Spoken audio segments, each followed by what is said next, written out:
Okay, students, this is going to be a real short video. I just wanted to kind of look over the OT, AOTA evidence exchange.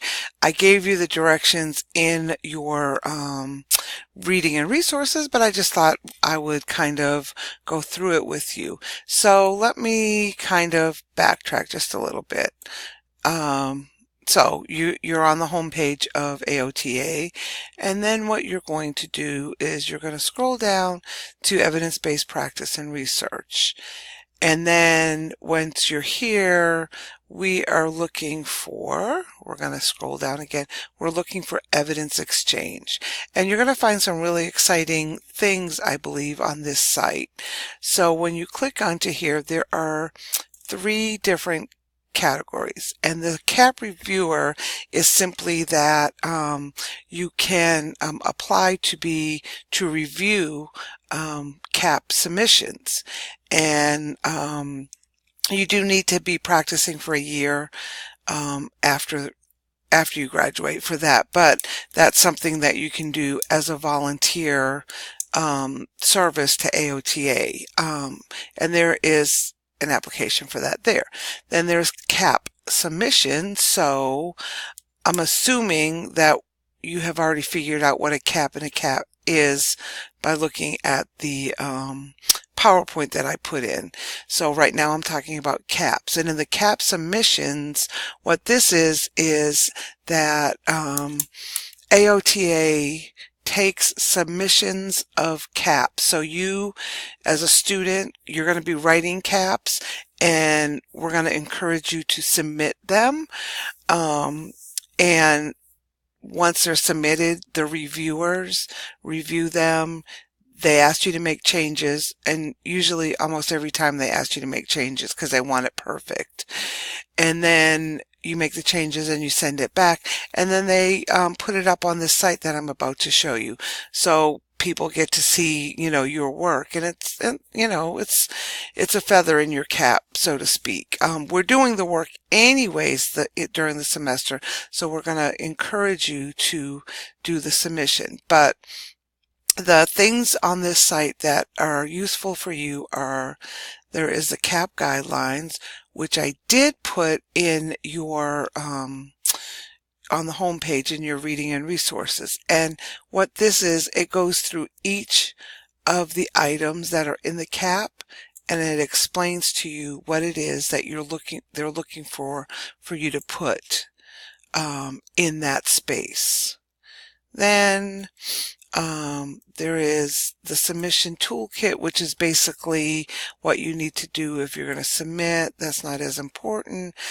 The developer training, it is important, and I believe I put that in the reading and resources, and it's a PowerPoint that they have developed to explain more about the CAP, and you need to look at that in your reading and resources, or you can look at it through here. And then the research statistics 101 is, don't worry about that now. That's in a future lesson. We're going to talk about the what the different statistics in the research mean.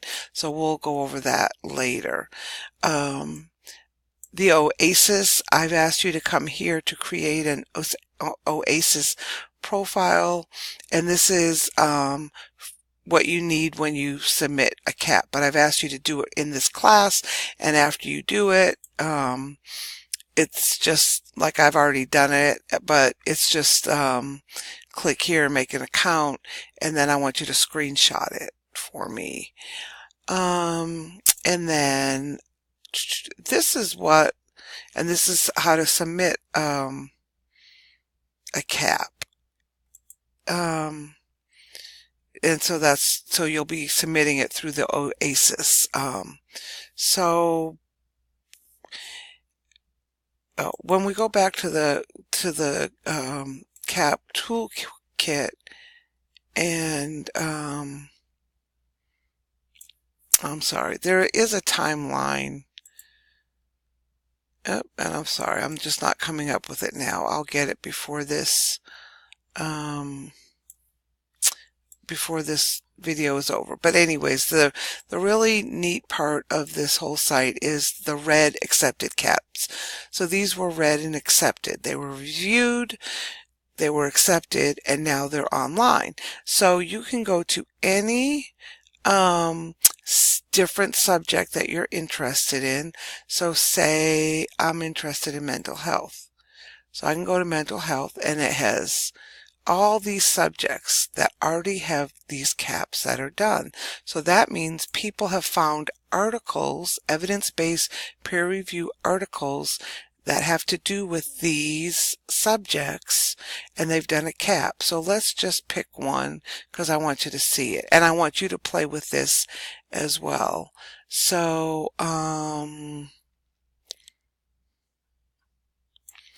let's pick sensory enhanced yoga on symptoms of combat stress in deployed military personnel.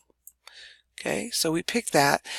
So this is the cap that somebody has done, and if you look at it, it goes through each of the items that you have to go through. It has the focus question, there is the citation, and then it goes through each of the areas that, and it filled it in. Now again, I've talked to you about you do not put leave any space blank, and you don't put NA, but you can put NR if it's not reported. So as you can see, they've gone through, and I want you to look at these because I want you to just get a feel for what what caps are supposed to look like. And then if you so there's hundreds of different caps, but if you go through and then it says accepted cap citations, these are just citations. These are just articles that have already been accepted. So if you were going to do a specific article, you'd have to make sure that it wasn't already done. So you'd have to go through here. But if you were looking for specific information in your research, it might be helpful to look at the different articles that have already been brought up by people, and then look at the cap that they did that went along with it. And it's not that you're going to use that article per se, but it's going to help you get some more information. So I want you to look at that. And again, I was just looking for the timeline. There is a timeline, and right now the timeline is everything is in 2017, because there in 2018 will be the time when they come out with the accepted cap. So anyways, that's just an overview of this site. Please go on it by yourself and look at it, and have a good day.